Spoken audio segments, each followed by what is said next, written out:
And we are live. The caller is on, the swap space is activated, and Jeff is here. Yay. So, did you do some research like last time? Yeah, definitely heavy research, yeah. So, today we are talking about Homicide, Life on the Street, in episode 5, which is called A Shot in the Dark. Originally aired on NBC on February 24th, 1993, written by Jorge Zamancona and Tom Fontana, and directed by Bruce Paltrow. And so, plot summary. After being shot in the head during the previous episode, Officer Chris Thorman has had a miraculous recovery and will live, although doctors say he will be blind all his life. Corsetti and Lewis question prime suspect Alfred Smith, who was identified by eyewitness Charlie Flavin as the shooter. Corsetti, a close personal friend of Thorman, is convinced Smith is the shooter, but Lewis insists on further investigation. Lewis later learns Flavin bragged about shooting a cop the day Thorman was shot. Corsetti confronts Flavin, who nonchalantly admits to shooting Thorman in frustration because Flavin was suffering a migraine. Although the police celebrate finding Thorman's shooter, Lewis comforts a guilt-stricken Corsetti, who feels he took the case too personally and almost let the true shooter go free. Meanwhile, Bayless and Pimbleton continue their struggling investigation into the murder of 11-year-old Adena Watson. Bayless wants to question an Araber who maintains he is the killer, but Pimbleton believes that what? Sorry, a what? An Araber? Yeah. What's that? Did you not watch the episode when they talked about what that was? I just didn't. I just thought, what? What's that? What's an Araber? It's basically somebody who is like a traveling salesman with like fruits and vegetables. So that's not a word. That's not a word I've heard before. Yeah, they have a cart that they carry around they wheel around the neighborhood selling fruits and vegetables. So in England, they probably call that a fruit and veg man. Yeah, I had never heard the word when I saw the show either, because even if I had heard of such a thing around here, they wouldn't call him that. But anyway, Pimbleton instead pursues a theory posed by Felton that Watson was killed one day earlier than they first believed, and rigor mortis was slowed because her body was stored in a cool place. Felton and Pimbleton identify a possible suspect who lived near the murder scene and learn his car was impounded shortly after her body was found. As they search impound lots for the car, the two detectives bicker with each other, and Pimbleton accuses Felton of racism. They eventually find the car, but uncover no evidence linking it to Watson. Bayless pursues a warrant for the Araber, believing he can get a confession by confronting the suspect with secret information about a metal pipe the killer used to molest Watson. His plan is ruined, however, when Captain Barnfather tells the press about the pipe. Frustrated, Bayless yells at Barnfather on the phone and calls him a butthead, but G later convinces Bayless to apologize or risk losing the Watson case. Later that night, Pimbleton tells Bayless a lab report revealed smudges on Watson's dress were soot from the Araber's barn. Pimbleton acknowledges Bayless was right all along, and the two prepare to arrest the Araber. Bolander and Munch investigate a double shooting in which a drug dealer was killed and another man was badly injured. During the investigation, they find a high-class prostitute hiding in a nearby doghouse. After making unsuccessful advances on Bolander, she admits the drug dealer was killed by his own bodyguard, Newton Stewart. After arresting him, Stewart says the other shooting victim used the drug dealer as a human shield. In a misguided attempt to follow his employer's orders to kill anyone who threatens him, Stewart said he shot through the drug dealer to ensure the man threatening him would also be shot. So there's a few production notes, but figure if you want to make any comments on it before I do that, that's fine too. Right. I'm just copying across some of the screenshots I took from reactions to certain lines. Like Ned beat his face when Bolander's face when he finds out that I wouldn't call her a high-class prostitute. I'd call her a... That's just what that what that description called it. Yeah, a mature prostitute. Maybe a mature high-class. Maybe she was in the early days. She was not dressed like a typical prostitute, so I think Yeah, that's probably that's why true. they said the high class thing. Her outfit was a lot more like going out on a night in a town rather than just a sexual encounter. Right. So I'm just what I'll say. So I've made that point. I'm glad we didn't waste time showing the apology of. Yeah, I like that too. Actually, they spared us the awkwardness of having to witness Yeah, that. that guy. When you see him, Captain Bonfather. Not only is he too young, he is also too small for his uniform. And that's even beyond the 1990s fashion of clothes being baggy. Right. I like there's an opening line where they talk about the where you've got that situation where you've got somebody who's been killed and another person is on top of them and they're also killed, and and Bolander is saying there was another shooter because Munch thinks there was a shootout, and Bolander says we only recovered one gun. What did he do? Swallow it? Mm-hmm. I thought that was funny, but maybe you see it. I would have thought about that in the writers' room. I would have had a discussion about would Munch have made that mistake. I would have thought carefully about that. How how green is the character? Because the guy playing him is middle aged at that point, where he looks like he's Well, I over mean, 40. I kind of buy what Bolander said to a point is that there are times when Munch is a little bit sloppy, but he works in a different way than Bolander does, and that speaks to their personalities because Bolander is gather all the facts first and make your conclusion guy, whereas Munch is about kind of uh, throwing out a conclusion and then seeing if the facts match up. So some of the stuff he said in response to Bolander, about when Bolander gets mad that he doesn't know which hospital the girl's going to, and he says Yeah, it's a phone call. So the way he's working is like here's the premise, the hypothesis I'm making about what happened. But if I then gather facts that contradict that, then I change my view. Whereas Bolander is, gather the facts first, and so he's already come to that conclusion because he's already examined the fact that they only have one gun, and the body was on top of the other one. So so I've put Munch in is the kind of title throwing that out there, but I don't think it's necessarily that that he's inexperienced or anything. That he failed but to realize that it's just a matter of kind of the order in which he works. but so we can also say that I think this is now a good example of intuiting types versus sensing types, and Yeah, how in yeah, certain situations sensing types can see intuiting types as a bit dumb and unobservant.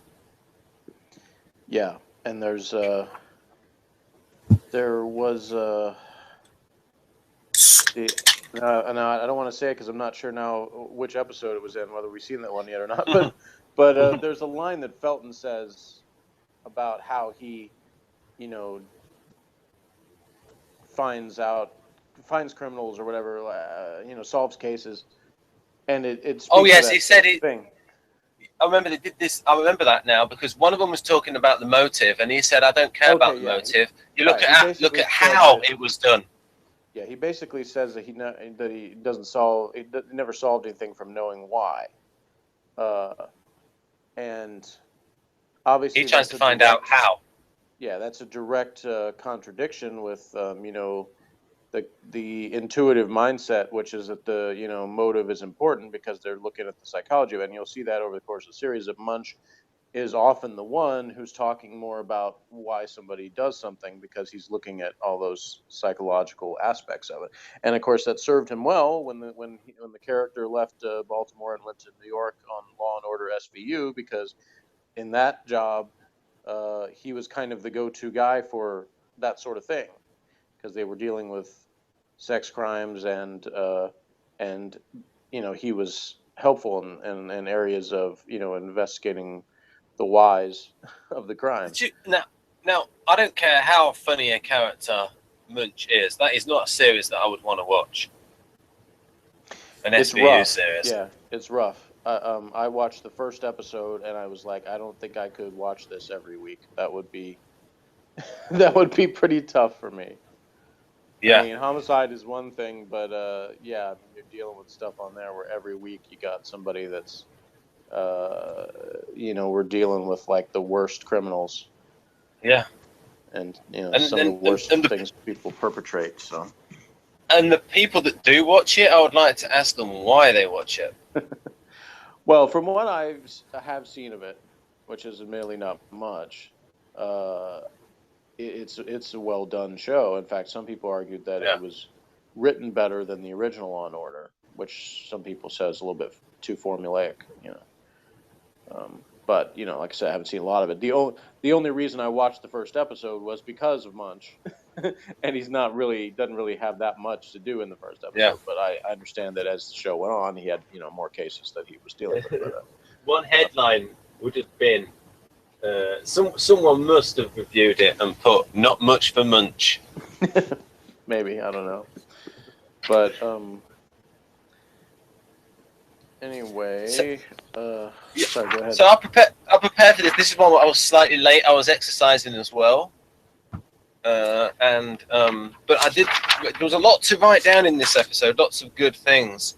The only thing that irked me was Americans tend to have this weird thing in American grammar where they'll say, "I'd like for you to find out who in the hell she is," where all you need to say is, "I'd like you to find out." There's no need to put the "for" in there. Yeah, but if you want to start playing that game, I mean, there's no reason for. I noticed this British thing of saying he must have done. There's no reason for the done. You can just say he must have.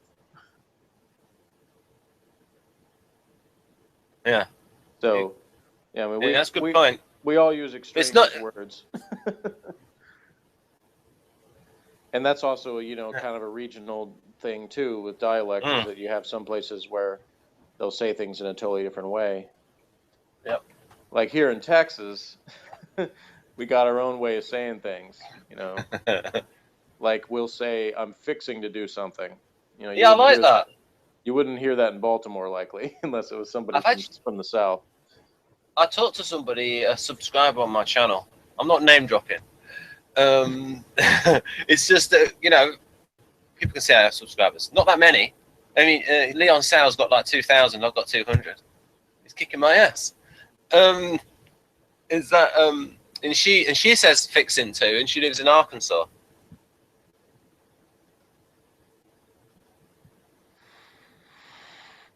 Right. So what I've done is I've transferred some pictures from my phone. I did 3 pictures. And there we go. And these are certain reaction shots to certain lines that were said. Right then. I've done that one.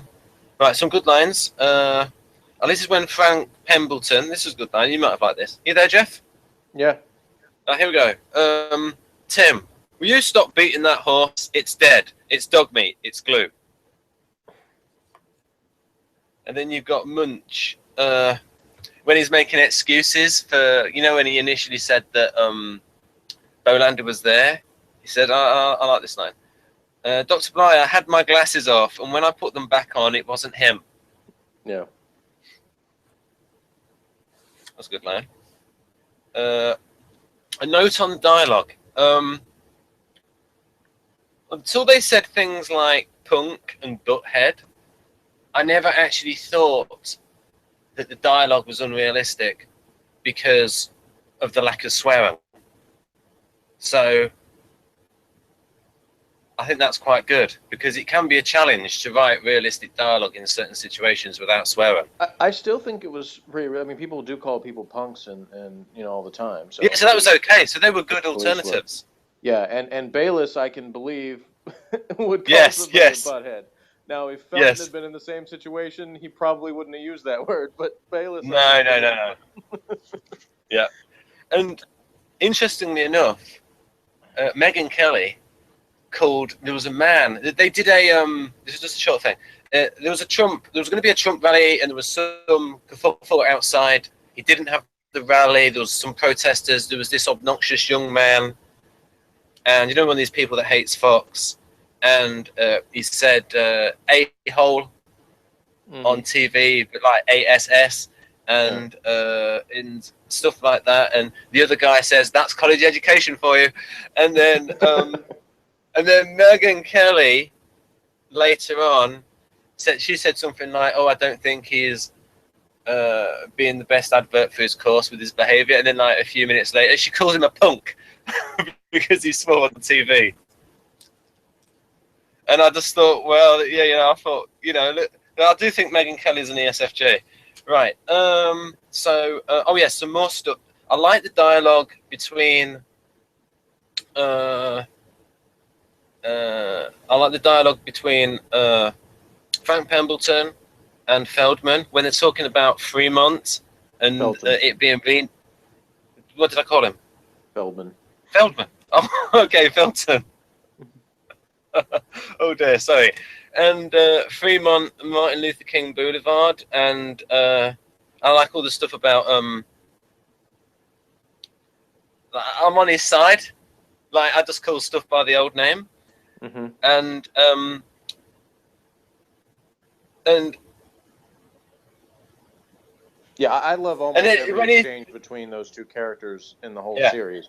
They have a whole bunch of great conversations that illustrate, again, what I've said, the two sides of the SP coin.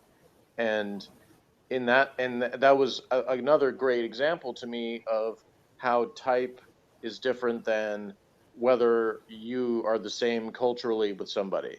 Because in that conversation, content-wise, I agreed with what Felton was saying, but I still related to Frank's personality. So that was one of those areas where, again, I knew it wasn't just that, oh, I agree with Frank on everything, because I don't. In that situation, I could relate to how he was perceiving it, but still agree with the actual things that Felton said about it. Now, in this episode, I didn't actually think that Frank was written as an SP. Now, I think the actual SP thing to do would have been if Frank was trolling him about being offended. Well, that would have been the real SP thing. What you again without spoiling anything, what you will learn down the road with Frank is that he will basically admit several times that he acts offended at things that he's not really that offended at. That's because what I mean. He likes to see what people's reactions will be. Yeah, and so this could have been one of those times, even though he didn't specifically mention it. But the thing is that at this point they're still kind of establishing his character, but it's still consistent. It doesn't become inconsistent. It's just a matter of times he focuses on certain things. Yeah. And I thought it was a great moment when they're in the car lot and Felton does the thing about, you're just trying to prove Bayless is a hump. Yeah. And his response was a perfect, he went back into the feeler territory there, because he was like, this isn't about that. I'm trying to get the guy who killed an 11-year-old. This is like, he's focusing on that. Yeah, that makes sense. It was another interesting thing is that, ESFPs are not too often, when you're talking about the type as a stereotype, people don't tend to describe them as being serious. Now, there is I will remember, because I had a discussion about this, there is a certain contingent of socionics people that refer to the type as being a serious type. And I personally have had times in my life where people have said I'm a really serious person. So the fact that there's a line where, Felton says Pembleton's a serious person or whatever, I thought that was interesting too, because, it's he kind of demonstrates that, you don't necessarily have to be the jovial party animal guy What it is the reason that dichotomy, serious, merry, is just basically an FE/FI thing. That when anyone goes into like an FI mode, they'll say they're being serious. You know, a particular person who I won't mention that I had a discussion with about that basically came to the conclusion. He said that I was in the serious category because I talked about how being an individualist was like my most important thing. No, he's got it wrong.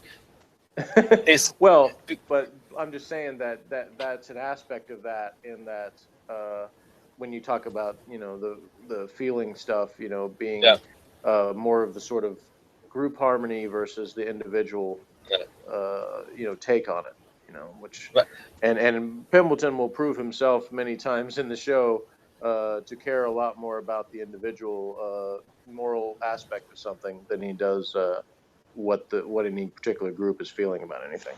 Right, so that's good at showing the difference between SFPs and STPs. So I like the way, great delivery when he said, "Why you got to call it 3 months?" Yeah, and that's the look on his face. And see, the funny thing is that's, you know, that's regardless of politics, because, you know, that was Martin Luther King. In that case, we had a street renamed in our city because they were trying to get the George Bush Library here. This is, you know, original George. Right. And so they renamed a street that was named Jersey to George Bush Drive. And they did get the library here. So it worked. You know, it wasn't the only thing that they just, oh, well, you named a street after him, so, you know, that wasn't the only factor. But the point is that it was part of that plan. But there were actually there was a small handful of people that protested that name change. So, because all the streets in that area were named after kinds of cows. Wow. So you can make a Texas joke on that one too. But there's streets that are names like Guernsey and Ayrshire and British cows. Named you know, there's kinds of cows, and you know, the main street through there was Jersey, and they renamed it George Bush Drive. So, in fact, and later on, the other side of the street, after it crosses Texas Avenue, which is like the main street in town, used to be called Kyle Avenue, and that got changed to George Bush East. Right. Okay.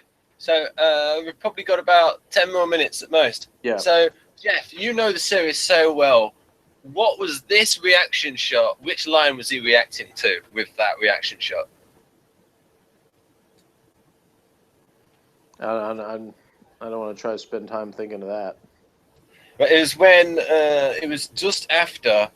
I was going to say Feldman. Felton had said, "I'm not a racist." That's his reaction shot. Right. So, Munch says, "Oh, Bayliss. This is Bayliss. Why should the murderer stay in Baltimore now? Huh?" And this is when he's really angry at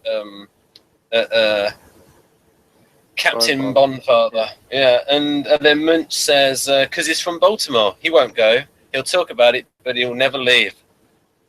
And then I made the point about, I think you're right about the guy that's playing Munch. He's not really acting at this point in the series.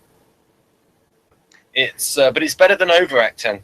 Yeah. At certain times, told him to play himself, and the times he's the most natural are when he's basically doing jokes from his stand-up act, because they basically told him he could do that. He could ad-lib stuff from his own act into the part, so he does that with. Basically, when you see Munch, you start kind of throwing out kind of observational. Hey, why do people call this, or why, you know, when he's doing that kind of thing, he's pretty much just doing his stand-up act.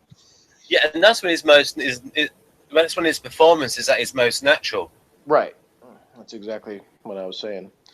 Yeah. Okay. We're glad we agree.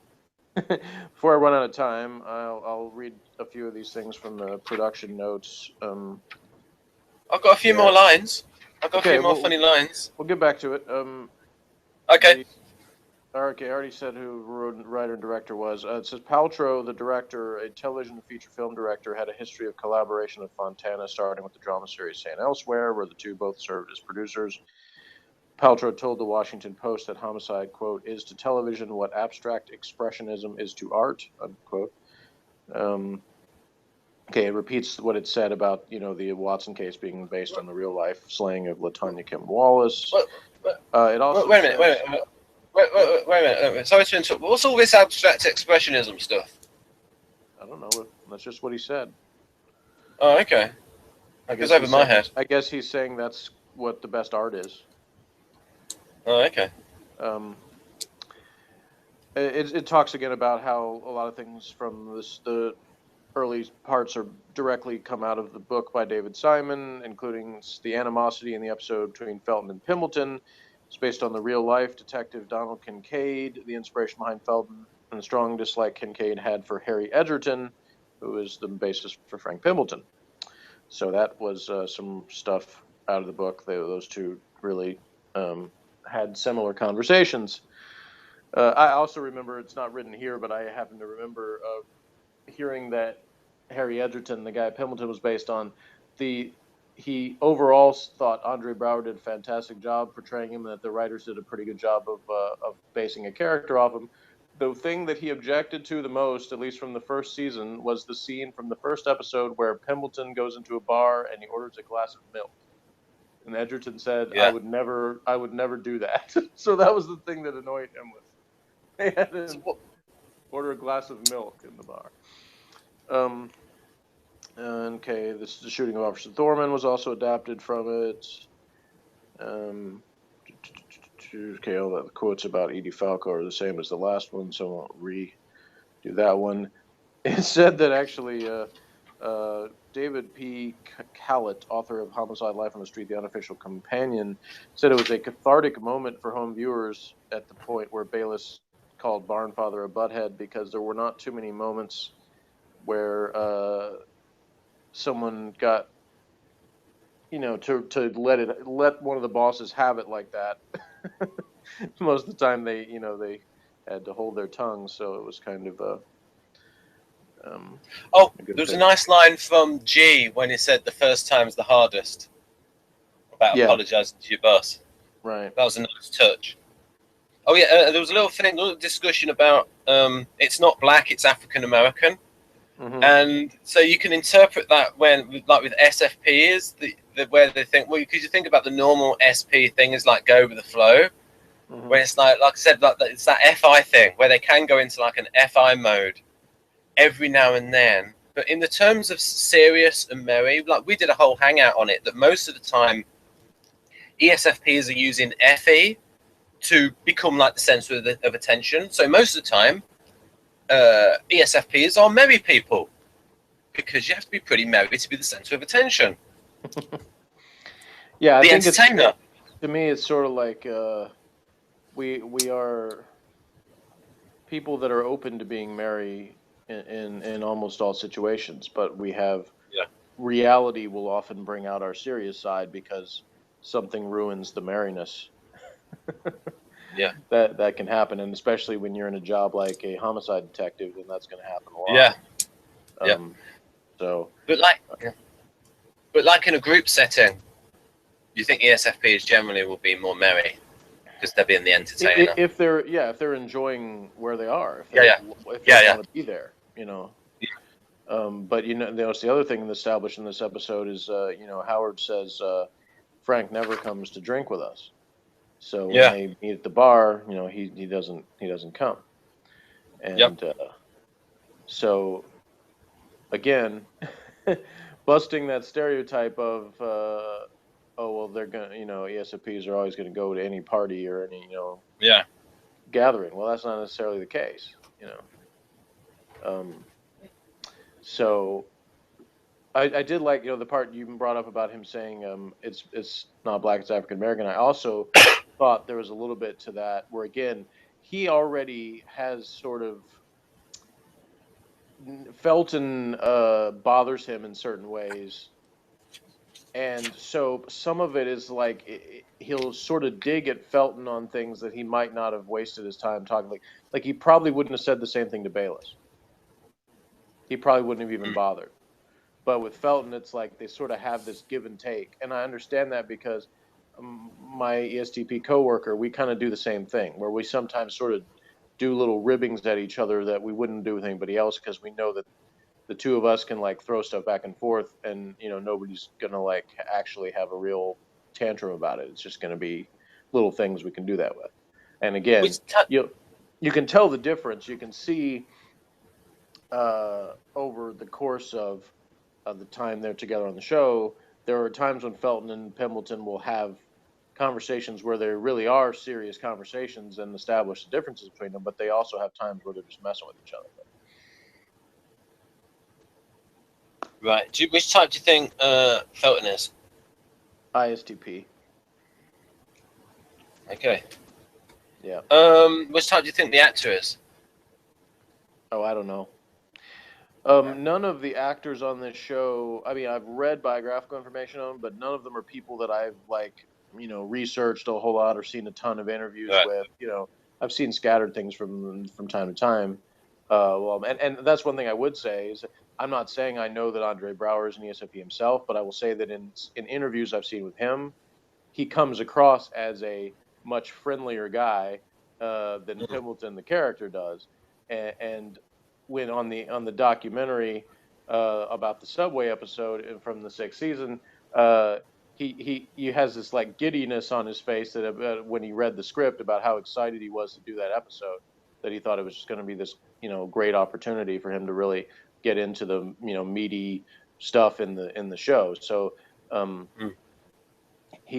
so yeah, you get to see him as an actor, as a person, not just playing the character, about the way he felt about Pembleton and playing the character. So I've got 2 bits of dialogue, 3 bits of dialogue exchanges. This is the bit where Bolander asked the woman, "Had you been dating Cole long?" And then this is his reaction to her saying, "About an hour. I'm a hooker." So yeah. That's his reaction to that. And then we got here. Bolander says to Munch, "Have you ever been with a hooker?" And then Munch replies, "Ever met my first wife?" And then Bolander says, And it says, then the answer's no. And then we got here.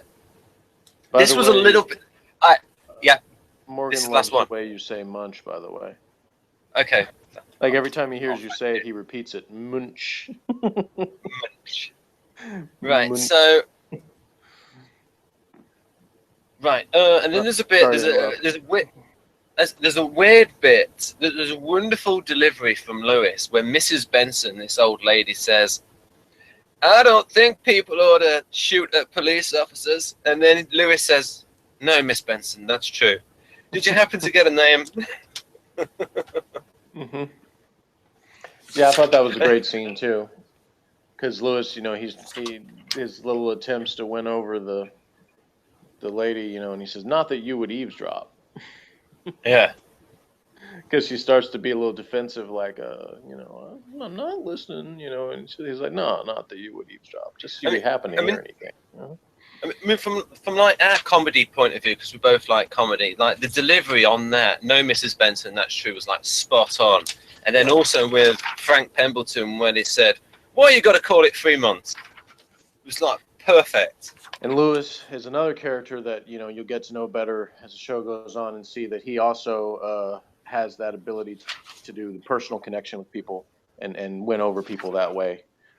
He does it in a slightly different way than Frank does it, but he's still they're both good at that, just in slightly different ways. Right. So what I can say to people is, just in terms of dialogue, that those 2 are examples where you can have some writers that write in a very minimalist way, where if you like read the script, you might like have a little smile, but like if it's performed by really good actors and actresses, you can get really big laughs. Whereas, like if you get someone who's really good, and it's like if it's just so sometimes you can have the phrase, "A smile on the page is a laugh on the stage," when it's well delivered. All right. Okay. Wholehearted endorsement there from Jeff. So that's it from me. Oh, one thing I did want to say. Okay, go on. My go on. last comment will be on this episode is that another great detail because it talked about how the little details, if you pay attention, you see how good they are with the continuity of things. In the second episode, Ghost of a Chance, there's an argument between Bolander and Dr. Blythe about the case of Thomas Dewan, the old man that had the heart attack and then his wife pulled him down the stairs. And she says Yeah. that the medical examiner is who determines whether something is a homicide. So you can not investigate it if you want, but the name Thomas Dewan will stay under your name in red forever. And if you look in this episode, when they're adding the name of the guy that Bolander and Munch went to investigate, the name Dewan is right above it in red on his board. So, Wow, that is the sort of thing that would only really be noticed on subsequent viewings. yeah, I mean, I Wow. probably didn't the first time I saw it, but as I see it again, I'm like, oh yeah, she said it would be up there, and sure enough, it's there. So, Right. another example of the detail of the show. So this may be our best Homicide review so far because pre-prepared slides and we're tight. So yeah, in order to keep it still being, as they say in sports, you came to play. yes. But it took me about 2 hours to get through, 2.5 hours to get through the episode. I was writing a lot of stuff down and exercise at the same time. Well, yeah. So if you're gonna do that with tomorrow with the next Homicide, then watch it earlier in the day, start earlier. So, yeah. I will do. We can when I get home from work because I can't do the late night thing. Oh, no. Okay. Okay, fair enough. I had too many nights this past week where I didn't get enough sleep, so gotta change that. And actually, tomorrow night I have a kickball game, so I gotta do that too. Okay. So we'll end the video now. So it's still good. Right. So bye for me. Folks, join us for a fantastic episode. 3 Men and Adena. That's the next one. Join us next time. Oh, you see, you don't like me telling you the next episode of 87 is great. I didn't tell you. You can say that. Yeah, I didn't tell you anything about what's in it. I'm just telling you. Okay. I already so said bye, folks. I think they're all great episodes, so it's not a spoiler for me to say that. Right. Okay. We will continue this semi-argument off air.